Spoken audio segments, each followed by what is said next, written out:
ऊपर से एकदम मलबा आ गया तो हम कुछ भी नहीं बचा पाए अपने घर से। हमने कुछ भी नहीं निकाला, अंदर से कुछ नहीं निकला। अबे बस बच्चे निकले, खुद निकले, हम दो चार बंदे तो बस। बहुत बहुत भारी फ्लड आ गया। हम तो अंदर बैठे थे, हमें कोई पता नहीं। पूरा गांव लगभग जो है जद में आ गया है, पूरे से मलबे से भरा हुआ है, बहुत नुकसान हुआ है। क्या कभी आपने सोचा है कि एक पेड़ का तना किसी की जिंदगी का सहारा बन सकता है? जम्मू कश्मीर के भदरवा से जो तस्वीरें सामने आई हैं वो सिर्फ एक आपदा की नहीं, इंसानी संघर्ष की भी कहानी कहती है। बड़ी बड़ी योजनाओं, वादों और कागजों पर दर्ज सुरक्षा प्रोटोकॉल के बीच एक उफनते नाले को पार करने के लिए जब कोई पेड़ ही पुल बन जाए तो समझ लीजिए हालात कितने भयानक हो चुके हैं। भारी बारिश, बाढ़ और लैंडस्लाइड ने इस पूरी घाटी को जैसे निगल लिया है। घरों का नामो निशान मिट गया है, मंदिरों का भयानक मलबे में तब्दील हो जाना और चारों ओर सिर्फ तबाही की कहानियां बाकी रह गई। लेकिन इतनी त्रासदी के बीच भी एकजुटता और हौसले की मिसाल बनी है ये तस्वीर, जहां लोग पेड़ के एक तने के सहारे नदी पार कर रहे हैं और एक दूसरे को बचा रहे हैं और उम्मीदें बचा रहे हैं।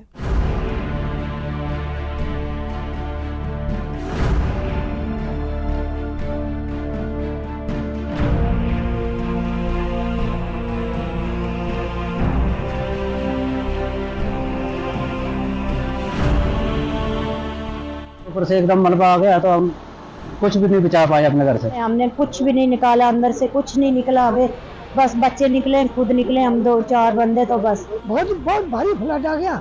हम तो अंदर बैठे थे, हमें कोई पता नहीं। पूरा गांव लगभग जो है जद में आ गया है, पूरे से मलबे से भरा हुआ है, बहुत नुकसान हुआ है।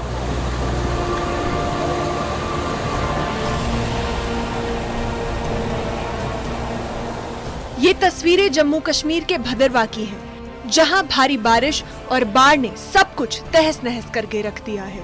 जहां जहां नजर जाएगी सिर्फ मलबा, बर्बादी और बेबसी दिखाई देगी। आपदाग्रस्त भदरवा में हालात इस कदर बिगड़ चुके हैं कि अब जिंदगी बचाने के लिए लोग हर मुमकिन जुगाड़ कर रहे हैं। यहाँ लोग इतने मजबूर हो गए हैं कि उफनते नाले को पार करने के लिए पेड़ के तने को ही पुल बना लिया। ना कोई सड़क, ना कोई पुल, बस एक मोटा सा पेड़ का तना और उस पर उम्मीद टिकाए खड़े लोग। हर कोई मिलकर एक दूसरे को इस जानलेवा बहाव से निकालने में जुटा है। लोगों की एक लंबी कतार नाले की एक छोर से दूसरे छोर तक इस पेड़ के सहारे फंसे लोगों को निकालने की कोशिश कर रही है। ये सिर्फ एक पेड़ नहीं, आज सैकड़ों लोगों के लिए जीवन रेखा बन गया है। इस सैलाब की चपेट से कोई नहीं बच पाया। इंसान, जानवर, मकान, सब कुछ उजड़ गया। ये मकान जहाँ कभी हंसी गूंजती थी, आज ये मकान महज मलबे का ढेर बन के रह गया है। अब आपको सुनाते हैं इस मजदूर की आंखों देखी दास्तान, जिसकी जिंदगी में अब कुछ भी पहले जैसा नहीं रहा। हम भाग दौड़ के हमने जान बचाई अपनी। तो आप कहाँ पे थे उस टाइम? आप? मैं घर में था। जी जी। तो घर में क्या कुछ कितनी जल्दी जो है वो उस लपेट में आपका घर आया? ये कोई 15-20 मिनट के अंदर अंदर। जी। तो कुछ सामान वगैरह बाहर निकल पाया? सामान सिर्फ कंबल निकाले सर, कोई 4-5 कंबल निकाले, बाकी अंदर ही है। जी। पूरा अंदर ही है? अंदर ही। तो क्या उस टाइम जब ये आप कह रहे हैं कि आवाज़ आई, बहुत बड़ा बादल पड़ा, तो क्या माहौल अफरा तफरी चारों तरफ? अफरा तफरी पड़ गई एकदम। लोग आवाज़ें निकालने लगे, सीटें निकालने लगे, तो कुछ क्या निकालना था बाहर, फिर भाग ही गए उधर से। तो आप क्या करते हैं? मजदूरी करता हूँ। जी। तो कितना मकान कितना टूटा है आपका? पूरा मकान टूट गया है। बचा एक कमरा बचा है, 1.5 कमरा बस। कितने मंजिला मकान? 2 मंजिल है। 2 मंजिल में सिर्फ एक कमरा बचा है। जी। तो उसके बाद अगर ये कैसे कोई यहाँ पे आया पूछने आपको? कोई एडमिनिस्ट्रेशन से कुछ कोई नहीं आया है। जी। तो अभी आप कहाँ रह रहे हैं? कहाँ पे आपने? अभी हम किसी के घर में रह रहे हैं। वहाँ पे भी 3 घर रह रहे हैं हम, मैं और दूसरे घर के भी, तो बहुत तंगी हो रही है। ये सिर्फ टूटी दीवारें नहीं है, ये किसी का सपना था जो अब सिर्फ धूल और आंसुओं में बदल चुका है। कभी जिन गलियों में रौनक हुआ करती थी, वहाँ अब सिर्फ सन्नाटा है, बर्बादी है और सवाल है कि क्या दोबारा सब कुछ वैसा हो पाएगा?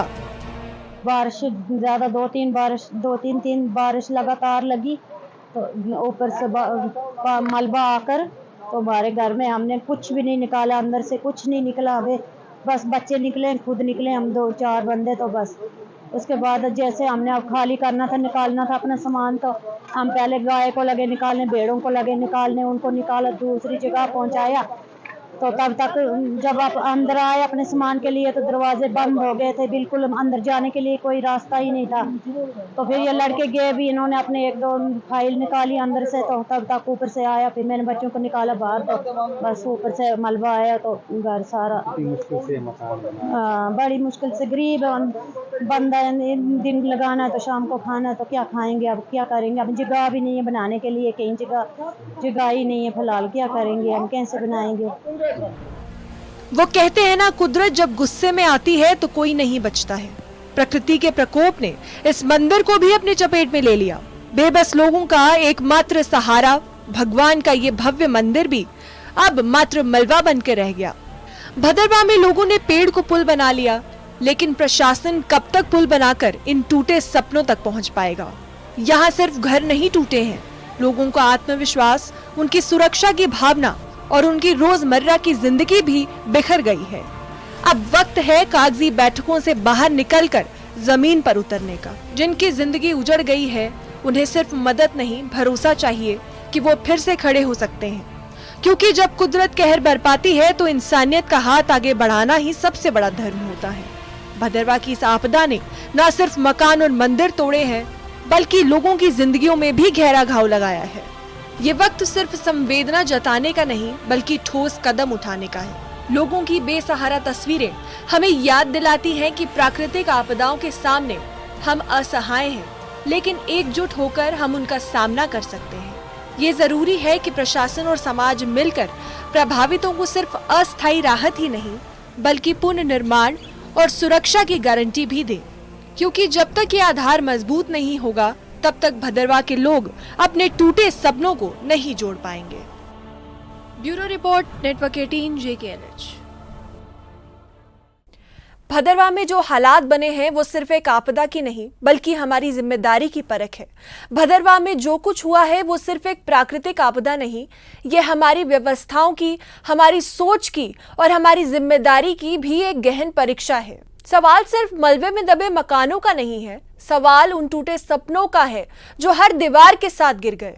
सवाल उन रास्तों का है जो सिर्फ मिट्टी की नहीं, लोगों की उम्मीदों को भी धंस चुके हैं। आज जो तस्वीरें सामने आई हैं, उनमें पानी की रफ्तार है, तबाही का मंजर है, लेकिन उससे कहीं ज्यादा है एक चुप्पी। जो आंखों में दिखती है, उन लोगों की आंखों में जिन्होंने सब कुछ खो दिया, घर, मंदिर, दुकानें, लेकिन उससे भी ज्यादा उनका भरोसा।